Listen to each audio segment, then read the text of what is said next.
I got half cup of lukewarm water, into which I'm adding 2 teaspoons of sugar.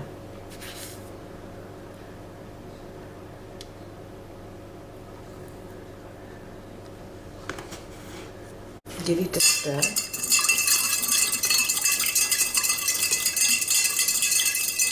And to that, add half a sachet of instant yeast. Just to get half a sachet, I've just folded the sachet into 2 and taken just a half.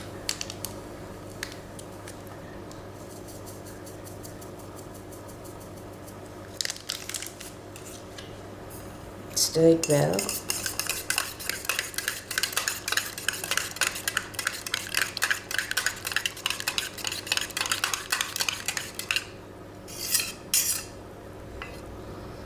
And you may leave it for 10 to 15 minutes for it to rise.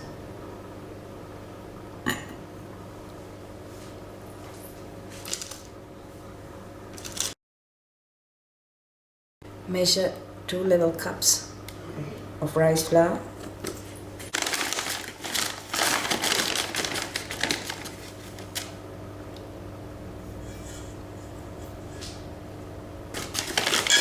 And to that I'm adding half a cup of plain flour.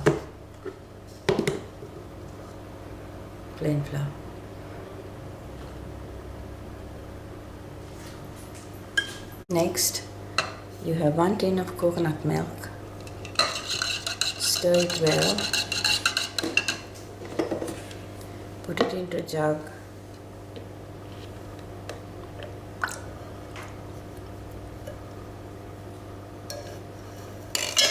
And microwave it until just lukewarm.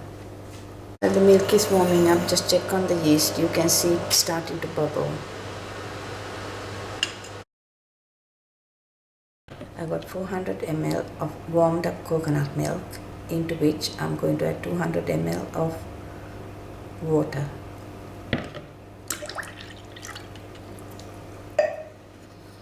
The reason being, if the coconut milk is too thick and it's too oily, the hoppers can come off the pan when you're actually making them. So you don't need very thick coconut milk. Got that with me. Using a little whisk, I'm adding the coconut milk to the flour.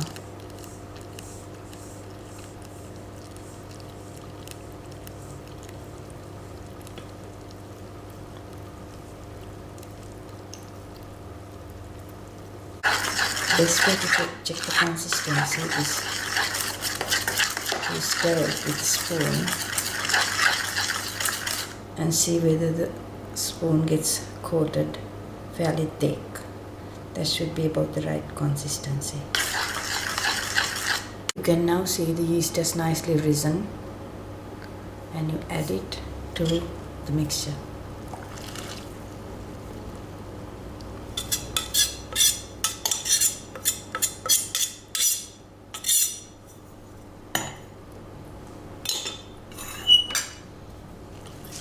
Stir it further.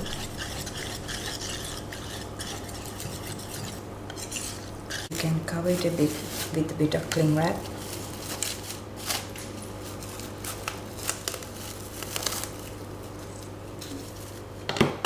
And leave it in a warm place to rise. Just make sure the bowl is big enough for it to rise, probably about an inch.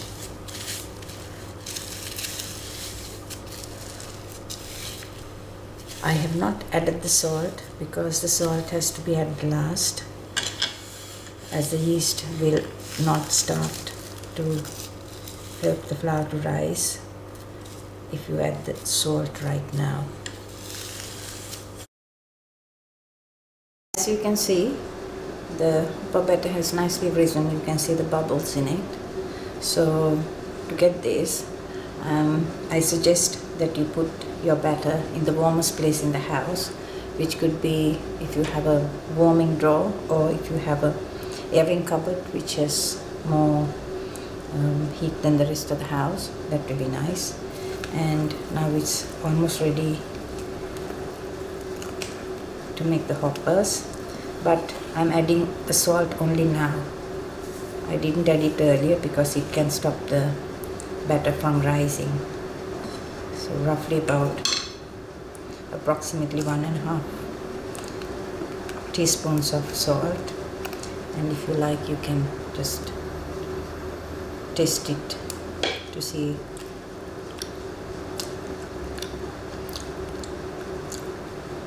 Yeah, that's fine. So it's all ready to be, the hoppers to be baked now.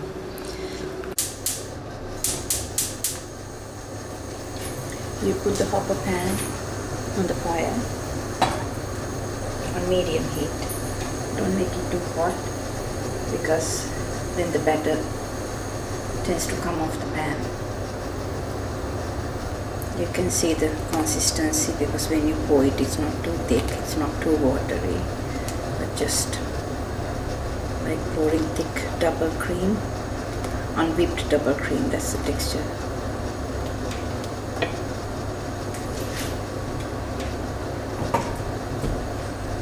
Just to test whether the pan is hot enough, you just put a few drops in it, and if it doesn't make the crispy noise, leave it for a little bit longer. Hopefully this should be okay. And you put, with a ladle, you put about a spoonful, you twirl it around and put it on the fire and close it with the lid. The hopper will look like this halfway through the baking process, and you need to let it cook a little bit longer. Each hopper probably will take about 2 minutes to cook, so it will be a good idea if you have more than one pan.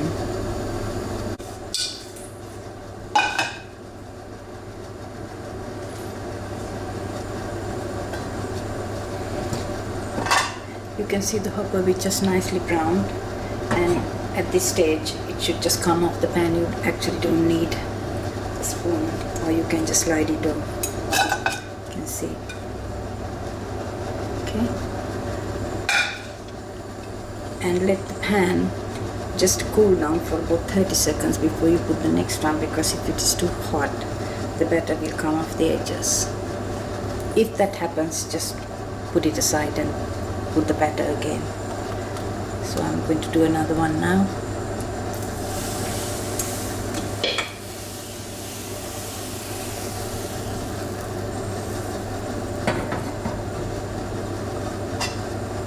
If you want thick centers, you can put a little bit of extra batter. If you want the hopper to be thin all the way through, just put about 3/4 of the ladle.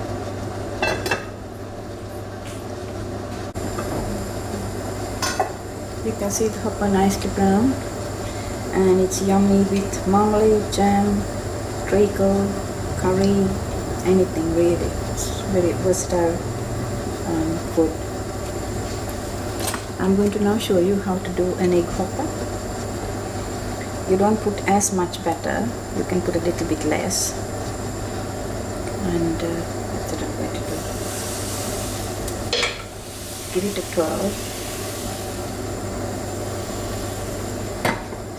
and you break the egg to the center of the pan.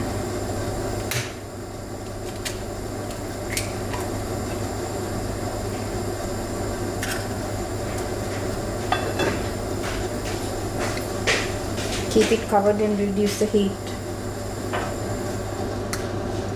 as the egg needs a bit of cooking. Depending on how soft or hard you want the center to be, you can take it off the fire.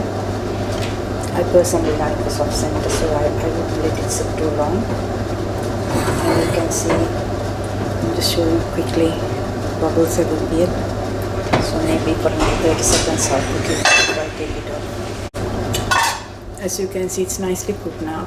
And you can sprinkle some salt and pepper if you wish to, or you can add a bit of gravy to the top of it and eat it with the rest of the plain hoppers.